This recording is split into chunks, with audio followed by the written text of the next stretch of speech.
Community relations have always been a thorny issue for oil and gas companies. What needs to happen for there to be greater harmony between companies and their host communities? I think we've had a very good relationship with our host community, but I think we can also still do more.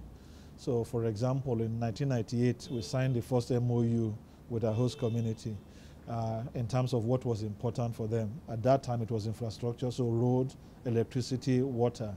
And I'm pleased that today we have provided all of that. Bonnet, 300,000 people, they enjoy 24 hours electricity from our plants. They enjoy pipe-borne water now, and the roads have all been built. So I think the interconnectedness of the plant, the company, and the community makes a big difference. But I think it's beyond infrastructure, which is the next phase. How do you now create communities to really develop more?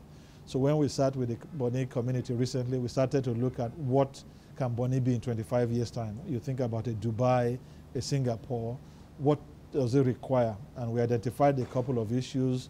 New industries have to come, tourism industry, manufacturing industry, things that can create jobs, entrepreneurship. So we are now putting together a framework that will enable the community be at the forefront of that development and enable them to be able to carry out this sort of transformation of the community to really one where it's really close to the kind of Dubai and Singapore that we talked about. So we as a company will continue to put funding into that.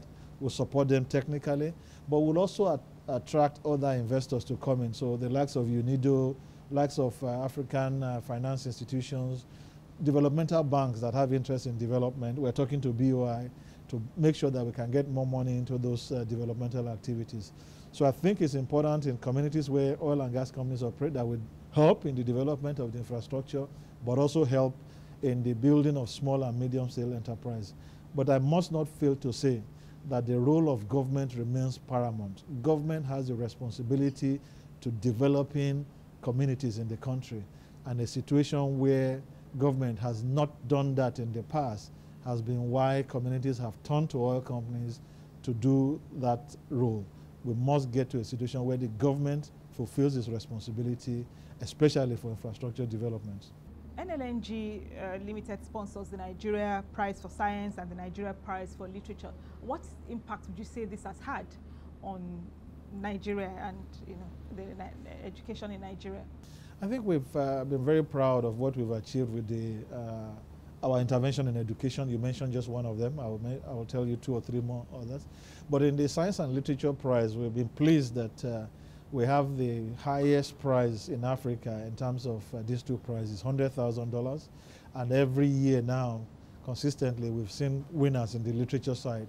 Science has been not as successful as the literature prize.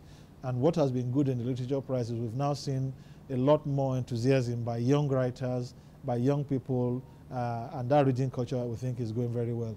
Sciences has been a challenge because, of course, in the country, the quality of our education system in the universities has not been of the kind of nature that could have probably yielded the top level kind of output we were looking for.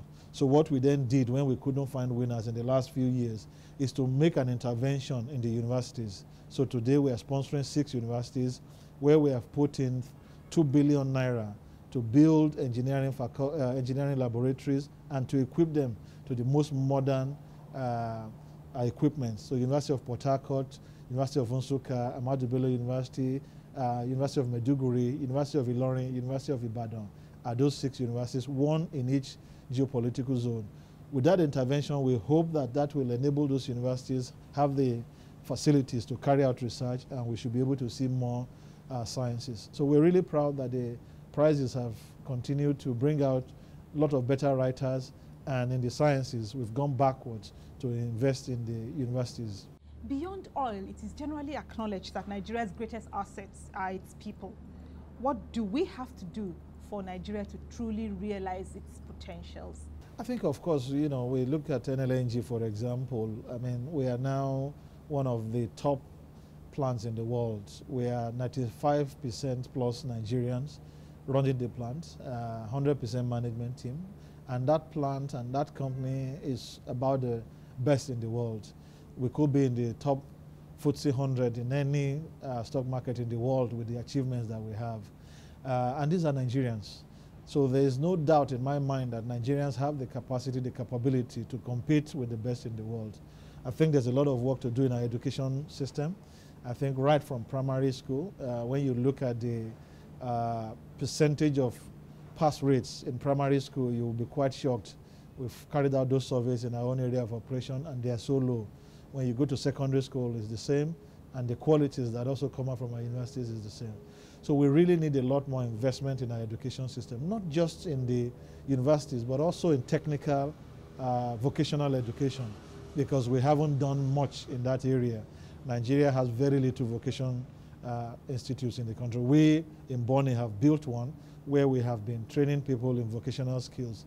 So a lot more work to do in the education system, right from primary school, to improve the facility, improve the teaching, but also up onto universities and to also build vocational colleges. But there's no doubt in my mind that the human capital in Nigeria is among the best in the world. Thank you very much, Mr. Omotowa. Thank you very much. And that's our program for today. Thank you for watching. Please join us next time when View from the Top returns. But between now and then, let's continue our conversation online at channelstv.com, where you also see this and previous editions of the program View from the Top. Please follow me on Twitter at ModeleSY, so you'll know who my next guest is, and you can let me know what you think of my conversation with Babs Omotowa. Thank you again for watching. Have a good day.